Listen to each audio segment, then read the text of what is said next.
Chapter 7. Captivity Day 3rd. Kali. The Darkling seemed eager to pick up some more stones and be on their way. There was an eagerness about them that was almost frightening. The emotions it was projecting could be summed up with the word vengeful. The signal connecting all those cyberpaths caused pain to the Weavers and the Old Queen, which weakened her and eventually led to her demise. The true source of that pain was somewhere else, on the other side of the microgate within the long-range relay. This desire within the Darkling was new to her. "Did you find him?" Kali thought to the shadow hiding under her hair. Kali smiled as she felt the savagery of its intent. "Go ahead. Take the stones to that lamentic girl and enjoy your playtime with Cyberop Gregor. Just come find me when you're done," Kali thought. It might have been tasked with helping her earn the trust of the Cletharian horde, but respecting its desires served her purposes as well. It shared a feeling of gratitude with her, traded the stones it had taken before for the 5 other stones and left. Lilac came later in the day to make arrangements to patch the wall, and give her control of one of the video screens so she could take virtual classes or watch Information Society news feeds. At least someone had finally decided that treating her as an enemy wasn't in their best interest. Or at least they'd given up on trying to break her. For now. Kinji.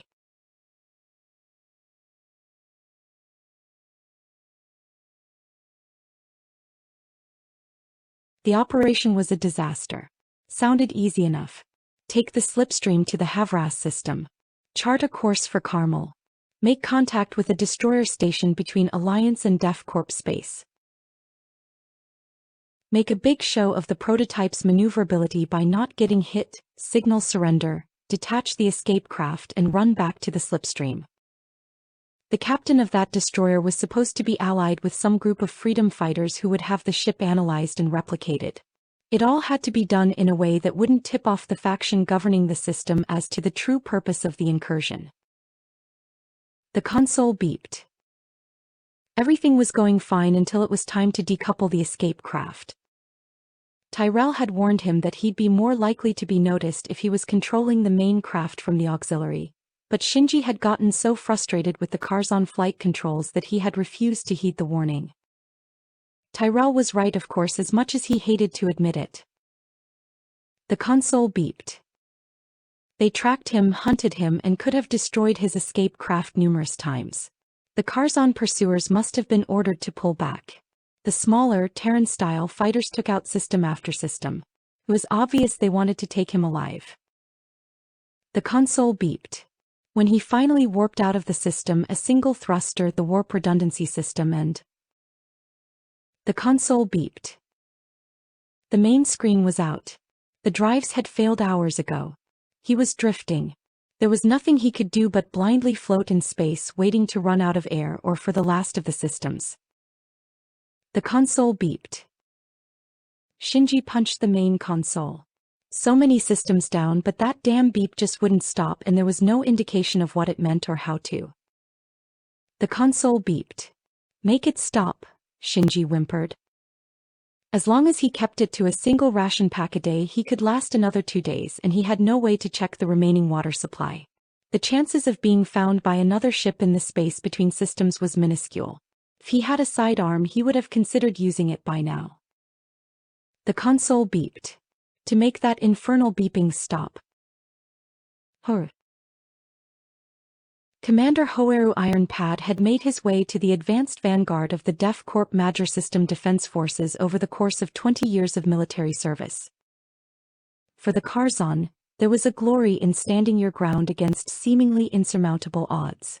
Using an escape pod was seen as a coward's way, unless it allowed you to strike one final blow. That committed, unflinching warrior spirit was a source of great pride among true Karzon. It was also why so many in his service had perished during their first year of service. If he'd been born with black or white fur, he would have been given a higher rank the day he enlisted. It was their way, but after being put under the command of incompetent cubs without concern for their subordinates, without a nose for tactics for years, he had grown tired of being sent off on missions which seemed to have the sole purpose of thinning their numbers.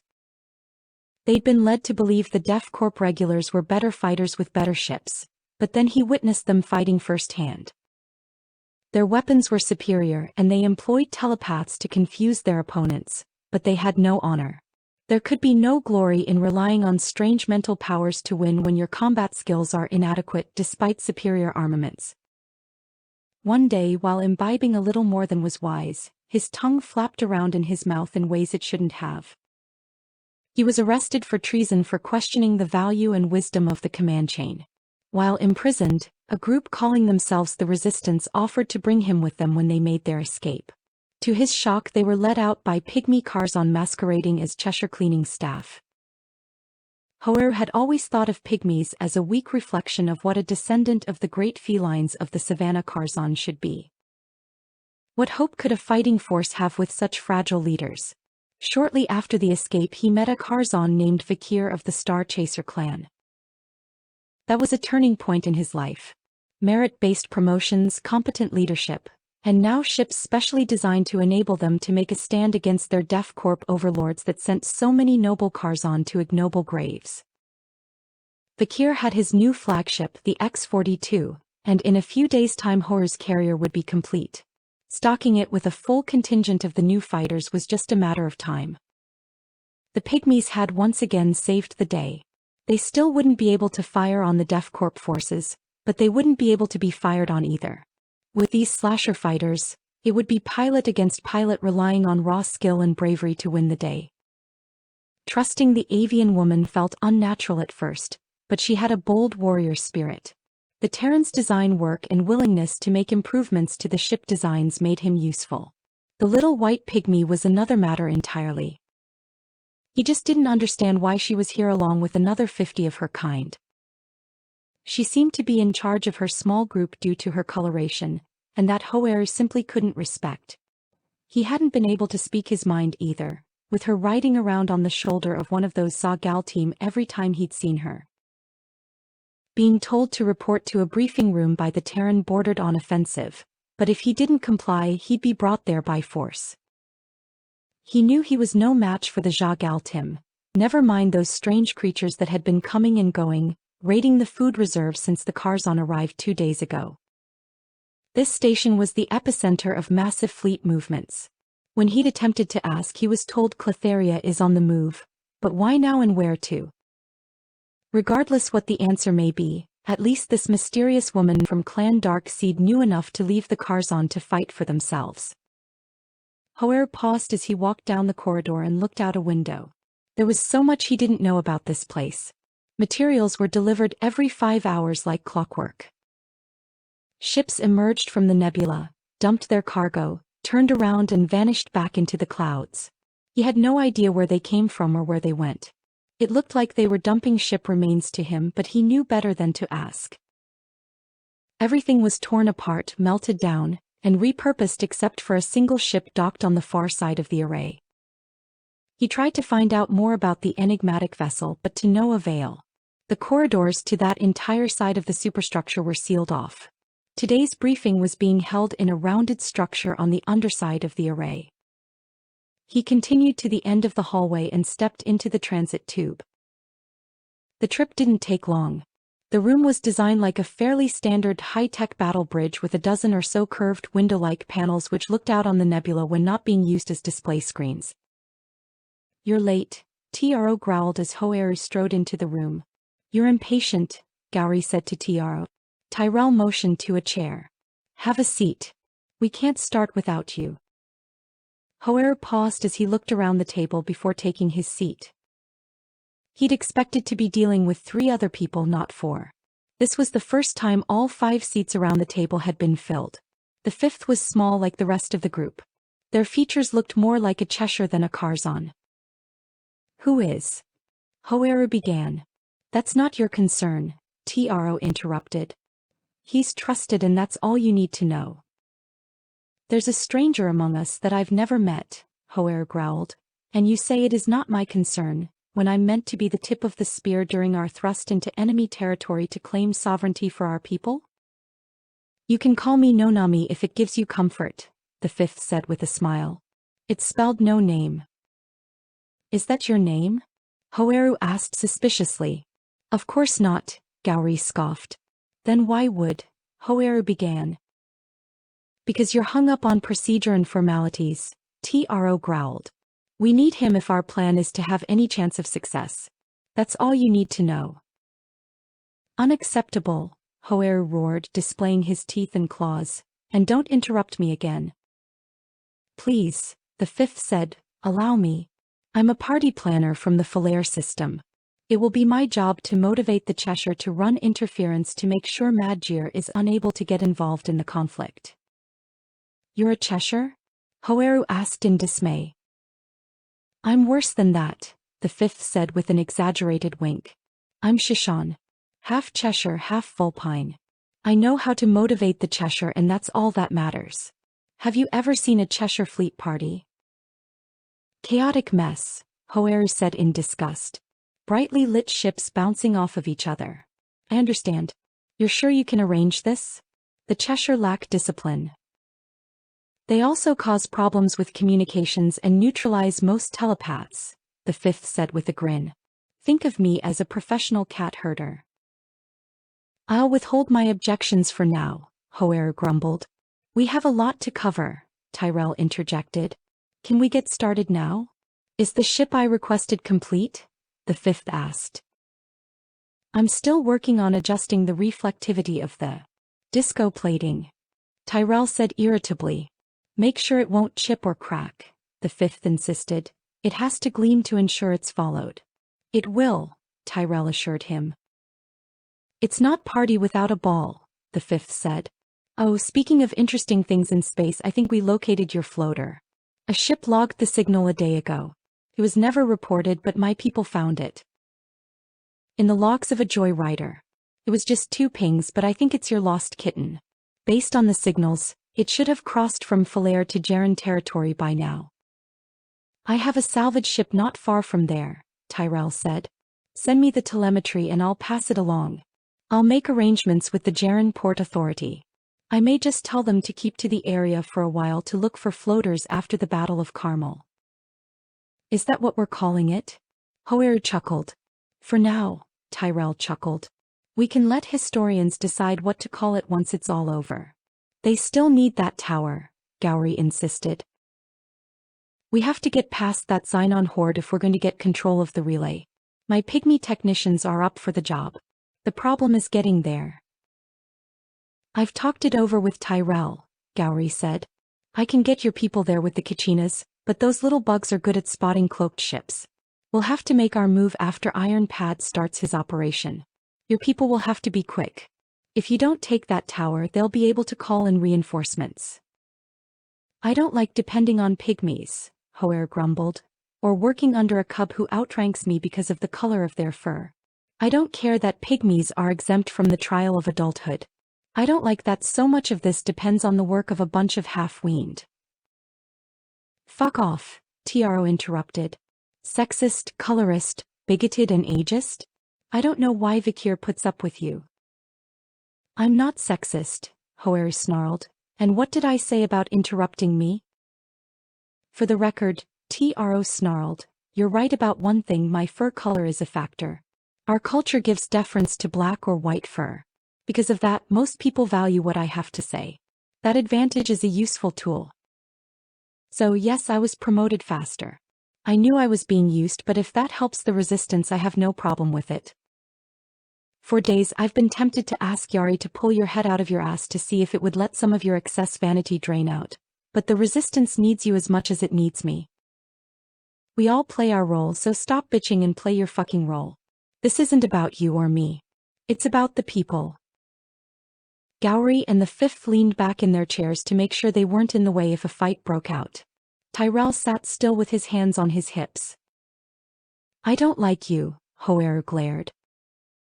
I don't care, Tro scoffed. I don't need you to like me. No, we need you to work with us. Miyako knows this shit better than I do. He should be the one coordinating. I have to be the one because my fur is the right color. I'd rather be home with my brothers and sisters, but I have to be here because I'm the white one. Have you stopped just once to think what that's like? I've seen hundreds of good Karzon go to their deaths because of the incompetence of people like you, Hoer bellowed. They were given preference, Tro roared. How many asked for it? Did you know Arrow Silverclaw attempted to refuse his first command? They threatened to put him in charge of a mining facility if he rejected the position, but he had to be in charge of something because his fur is white too. What do you think I would have been forced into if I had taken my trial? Command of a very small fleet, Hoer jeered. I really don't have much time, the fifth said loudly. Are you two done? Tyrell said as he cocked both of his sidearms. Reluctantly they agreed to get to work. Hoer felt much better about the situation after finding out that he would be heading back with a mobile production facility equipped with a ship printer and 3 automated mining craft, at Tro's request. Press. Lady Cyanide needed proof.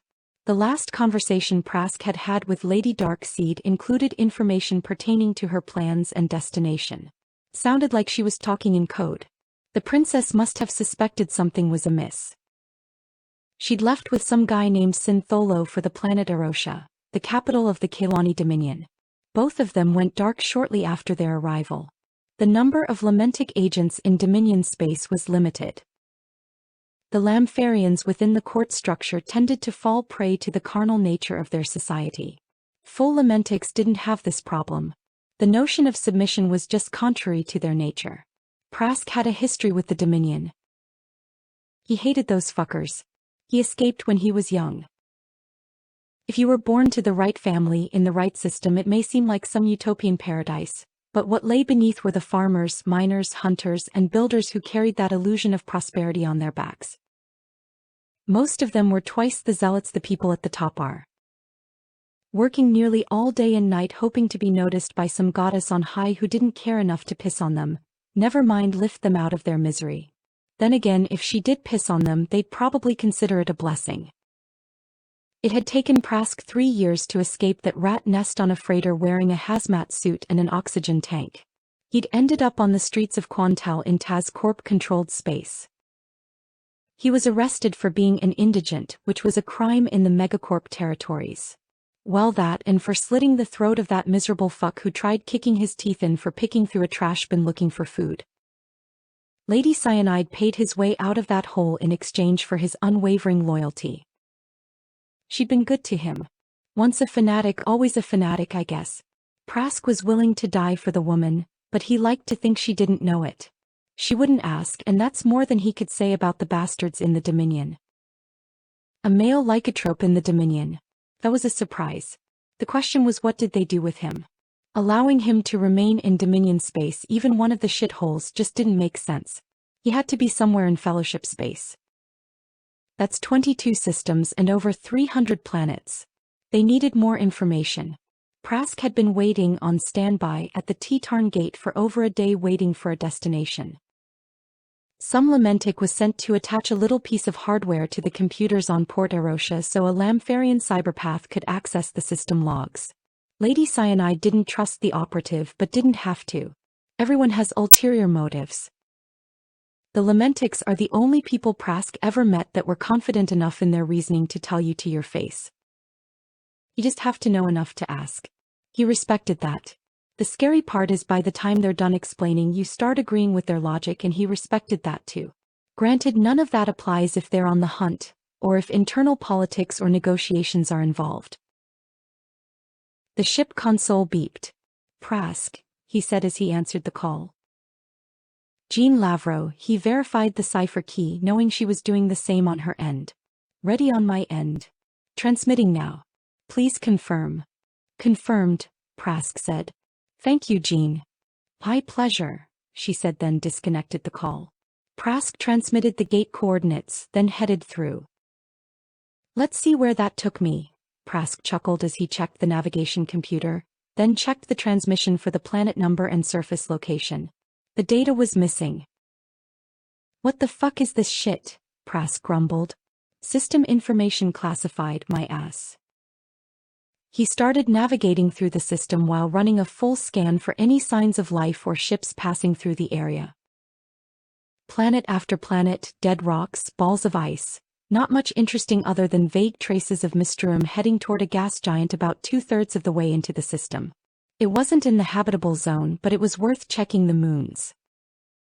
Sparse traces of Trillium were still being sucked into the gas giant. Someone had been here fairly recently too. One of the moons had a load of plant life with mushroom forests large enough to be seen from space, and a huge plant growing out the ass end of the ugly rock with vines reaching into its atmosphere that seemed to be tracking his ship. He pulled back to the side of the moon that didn't want a hug, compiled the data, and sent it to Jean to see if she could track the Trillium engine trail remnants. It took a little time, but Jean traced it to the Echelon system. Prask set course and sent an update to Cyanide. It was going to take him a week to get there. Samari.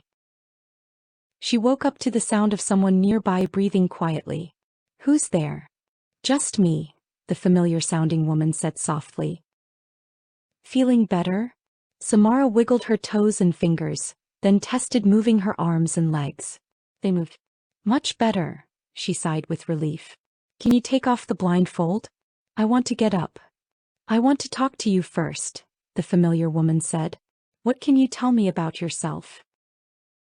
Everything is a bit confused in my head, Samari said. My memories are all jumbled. I know I'm not what I used to be. I can't feel my tail. The other woman sighed. That's good. Anything else? My face is wrong. I'm guessing I'm not Vulpine anymore, Sam said. Vulpine, the woman chuckled softly. You were never Vulpine. You really are confused. But I remembered seeing my reflection. It was a mask, the familiar woman giggled. That explains why my bottom jaw looked funny. Your old body did have tails, the woman said warmly. Terran bodies with tails are hard to come by. You can get one as a genetic augment in Gyron space sometime, but it won't be the same. So I'm a Terran? You are now. I picked you out a nice new body. I hope you like it, the familiar woman said proudly. I still need to know one thing. The reasons are complicated. I'll explain it after you answer. I need you to tell me your name. I've been trying to remember, Sam said nervously. I remembered being called so many different names. That's consistent, the woman chuckled softly. Did you decide on one? I think so, Sam said with a smile. Samari Kali. Sam for short. I'll be back, the familiar woman said. Take off the blindfold and get acquainted with yourself, Sam. I'll try not to be too long. She heard the door open and slam shut. The sound of the woman walking away echoed down an adjoining hallway. Samari couldn't shake the feeling she should be in a lot more pain. She'd suffered through hours of convulsions the prior day, but only felt a dull ache throughout her body. She struggled to remove the blindfold. The knotwork holding it in place was hard to conceptualize. The door opened. Let me get that for you, melodic Alice said. Sam was excited to find out what everyone looked like. Had she known any of them before? Would they bring back any buried memories? It's knotted in your hair, Alice said. Just hold still, I'm going to have to cut it. Is it really that bad? Sam complained. Do you have to cut it? Just hold still, Alice snickered as she pulled on her hair and made a single cut. She felt her hair land on the small of her back. Samari winced at the amount of light in the room as the blindfold fell away from her eyes. She squinted and waited for her eyes to adjust. The skin on her hands and arms was lightly tanned. For some reason she had expected them to be much darker. Alice was a blue-skinned Darien with gentle features, short black hair and dark brown eyes, and breasts that seemed a bit large for her narrow frame. She was wearing a white top and black pants. When do I get to meet everyone else? Sam asked. Well, Alice said with a friendly smile. Aisha headed off. She's a very busy woman with a lot of responsibilities. She left me here to help with your treatment. Delula had to go in for. Well, that's a bit complicated. I don't want to overwhelm you while you're still adjusting. Would you like me to get you a chair, or do you want to try walking? Are you strong enough to catch me if I fall? Sam asked. Alice laughed. I think I can manage. I'm a lot heavier than I look, Sam said, then wondered why she thought that. I don't know about your old body, Alice smiled.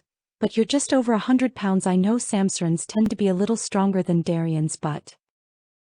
Wait, Sam interrupted excitedly. Am I a Samsaran? You sure are, Alice grinned. I'm a bit jealous. Give me a mirror, Sam said urgently. The Samsaran had long been known for being the most attractive of all subterrans. The Ashilar who managed their home system valued unblemished beauty above all else. Over the centuries, this had a significant effect on the evolutionary development of the species. The highest social caste preformed for their Ashilar masters. Your hair's a bit of a mess, Alice said as she took out a compact. Sorry, this is all I have with me. It's essential equipment. I never know when I'm going to need a little touch-up to hide a stray freckle. I don't see any. Of course not, Alice winked. That's the point, isn't it? Alice laid the compact on the bed next to Sam. I still don't know the names of all the people who helped me yet, Sam said. There's you, Delilah, Aisha, Louie, and one other. Who is the fifth? Better question, Alice asked with a furrowed brow. Who are you talking about? The other one, Sam shrugged. There's nobody here named Louie, Alice said with a sidelong glance. I've only talked to him in my head. I thought he was another patient. He seemed confused about his name too, Sam said uneasily. Really? Alice said with a crooked smile. Right. Samari. I think I may know. Don't worry about all that right now. Just keep that between us until I can test my hypothesis. I don't want anyone thinking there was a problem with the procedure. Is it okay if I still talk to? Sam started, then corrected herself. I mean, think to Louie? Sam hesitantly picked up the compact and turned it over and over in her hands without opening it. Just be careful, Alice said. They're not like us. Don't expect Louie to understand things like we do. Sam was curious and more than a little perplexed, but the bemused expression on Alice's face was enough to know she wouldn't get an answer if she tried to probe deeper. Sam stared at the unopened compact. All she had to do is open it and take a look, so what was she so afraid of? Her arms and legs were slender, waist narrow but proportionate to the width of her hips and chest. Her breasts were a comfortable C-cup. It was a nice enough body, but it just seemed wrong somehow. It was her but not her. It felt weird having nipples and hair on her pelvis. She was definitely fully Terran now. What exactly had she been before? I'll be right outside, Alice said abruptly. Just let me know when you're done exploring your new body. I wasn't going to, Sam said nervously, but Alice had already left. Nothing down there seemed quite right either, despite being exactly where it should be. A few parts certainly seemed more accessible, but more accessible than what? What kind of screwed-up body did she used to have, or was this the one that was strange? Her skin was a uniform color. She didn't even have stripes. Stripes? Where did that come from? Terrans don't have stripes. She heard voices just on the other side of the door, followed by a soft knock. Sam grabbed the sheet and pulled it up in front of her. Hello. The door opened just enough to slide a box through. Here are some clothes, the familiar woman said. Get dressed. Let me know when you're ready. Samari leaned forward, but all she saw was a flash of red and white as the woman closed the door. She recognized the shade. It was imperial red, the color of the Lamentic High Court. Rich red dresses, accented by black and brown leather tops. Each outfit distinct, each one unique. Samari had vivid memories of being brought to court. At its heart, a beautiful room with marble floors. She remembered watching a door during a fertility celebration called the Grand Gala, where families send representatives, which attempt to mate to bear offspring. After the gala, the families enter negotiations between the houses involved. As vivid as they seemed, she had the sense these memories belonged to her but weren't hers. She lowered her legs onto the floor. She was a little rickety at first, but before long was standing and walking just fine. The outfit was cute. An asymmetrical skirt that parted on one side. The right side was mid-calf length and came down to the center of her thigh. The top had long transparent silky arms and a built-in leather bra that fastened down the middle. Her midriff and shoulders were left uncovered. The leather was golden brown and the cloth was imperial red with gold trim. At the bottom of the larger box were two smaller boxes containing a gold choker with a bright ruby in the center and matching dangling earrings. She turned them over and took a closer look. They were a complete communications set. Who had she been to be worthy of all this? While dressing herself, she felt a patch of skin on her back that felt more dense than anywhere else. She knew it was from tissue regeneration but wasn't sure why she knew it. Maybe she'd been a healer of some sort? Medical staff working for the court could be a member of numerous species. That would certainly explain the dress and jewelry. Sam moved the box onto the bed and took a deep, faltering breath. "I'm ready," Samari said loudly. As the door opened, she fell to her knees and bowed her head. "Zarina Almatin," Sam stammered. "I didn't mean any disrespect." "Samari, get up," Cyanide said irritably. "It looks like Alice may have missed a few memories that she should have pruned. That was months ago. I'm not the damn Zarina. I refused the appointment. I'm an executioner, not a politician. I've always hated the drama around the court. I was worried when you called yourself Samari. The Kali part still gave me hope, but for fuck's sake, look at me. I heard the current Zarina is from House Almatin. I thought they are." Cyanide chuckled. "Acetyl Naskali Almatin. Not me." Sam slowly stood and looked at Cyanide, while fighting the instinct to avoid direct eye contact. "I'm not supposed to touch you until you're firm in your identity," Cyan said. "I hate that part. Are you stable enough to walk with me?" "Yes, Lady Cy." "Just call me Cyan," Cyanide insisted. "Lady Cyanide," Alice said from the hallway, "if that's all I really should." "I think we'll be okay," Cyan said while studying Sam. "Delila's due back tomorrow?" "First thing." "Good," Cyan said. "We both know better than to keep Aisha waiting." "Samara Kali," Cyan said, "come with me." Sam followed her down a hallway into a round junction where 8 halls met in a circular area like the center of an 8-spoke wheel. In the middle of the floor was a round disc-shaped area consisting of a central region with intersecting lines leading to tile-shaped panels each bearing a different runic symbol. "What is it?" Sam asked as Cyan walked into the center of the configuration. "Step into the inner ring and I'll show you," Cyan said.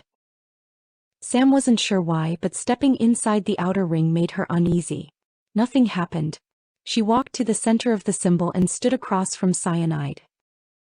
"This research facility is on Rune," Cyan said with a playful smile, then called out 3 words in a familiar-sounding language.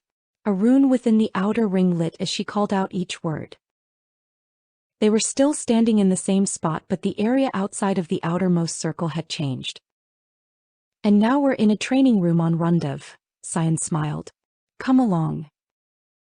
It was a large rounded chamber that was reminiscent of an arena. The lower floor was round with dull gray tiles. They were on one of 3 observation areas overlooking the combat training field below. Weapon racks lined the wall behind them. There were tables and chairs throughout the viewing area. Cyan moved a table over to the railing on the side, and positioned 2 chairs across from each other while Sam stared at marks left on the tiles below. "Have a seat," Cyan directed. "What are we doing here?" Sam asked nervously. "First we chat," Cyan said. "Then I'm going to let you use Arena to get used to your knacks." "This is the first day I've been able to move around," Sam smiled weakly. "I'm afraid if I sit I may never get back up." "Fair enough," Cyan said. "I'm just worried about you falling down. Just try to take it easy." Cyan carried a chair down to the main floor. "Stretch, walk, pace," Cyan said. "Maybe in a week or so you'll be doing well enough to work out with me, but for now I have to keep my distance." "Why?" Sam asked as she meandered around the room, keeping within a couple dozen feet of Cyan. "For your sake and mine," Cyan said. "Soul touch could confuse you and hurt me. I'm willing to explain the first part. The second will have to wait." "Okay. The soul inside of your body wasn't the one that it was born with," Cyan said. "You said you picked it out for me," Sam said as she continued walking. "Am I some kind of clone or something? I mean, what does that even mean? A clone would be simpler, Cyan shrugged. I wasn't willing to do that to you, but that may have caused even more problems.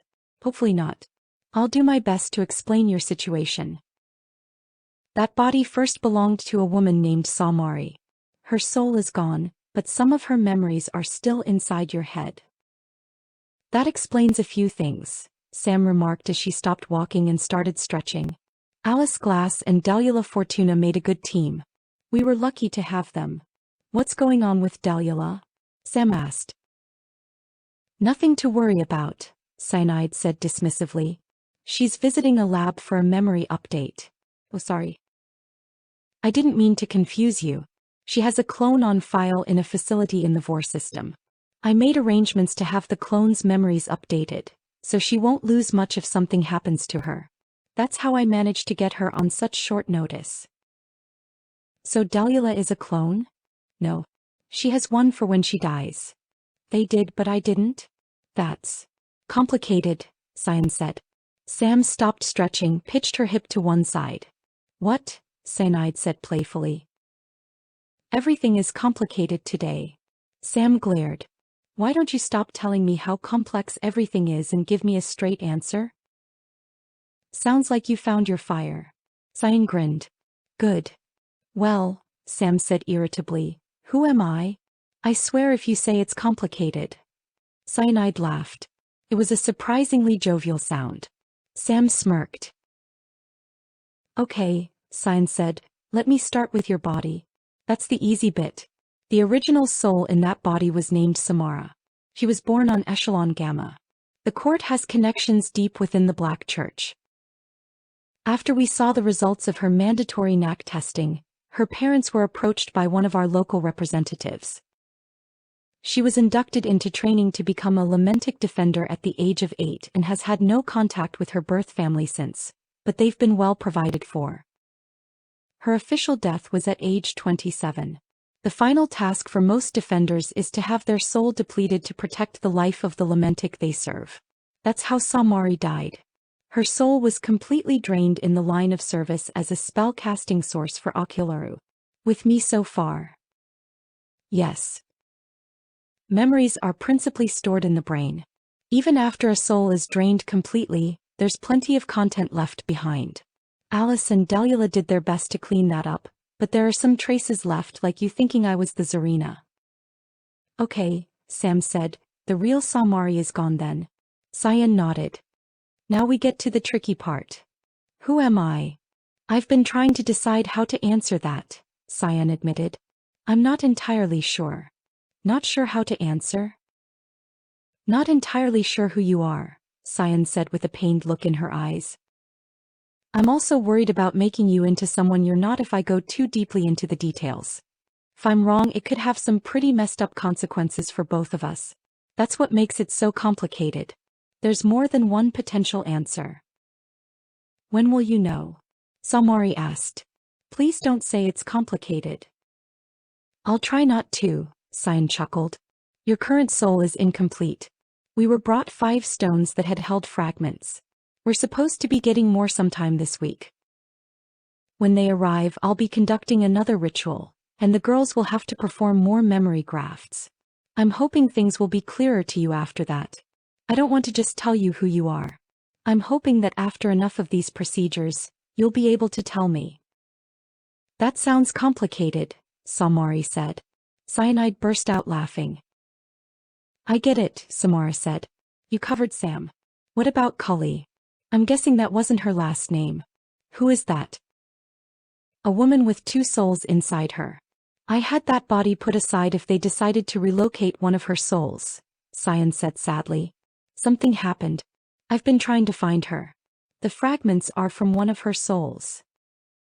She must be important to you, Sam whispered. That's a great topic. For another day. Cyan sighed. Why this body? Sam asked. It was the best option I had. Knacks are from the body, not the soul, and that one came with 2 strong ones. She'd had a telepathic conversation with Louis, so one of them had to be psionics, but had no idea what else this body could use. Samari was rated true in both Mystrionics and Kobe Tomj, Cyan said with a broad grin. What about psionics? Sam asked nervously. That's the one that's missing, Cyan said apologetically. Sorry about that. Sam bit her lower lip. Was that why Alice seemed concerned when she mentioned Louis? Could there be some abnormality? Was it just a delusion? Sam decided to keep it to herself. Ready for some knack practice? Cyanide asked. Oh yeah. Let's get started.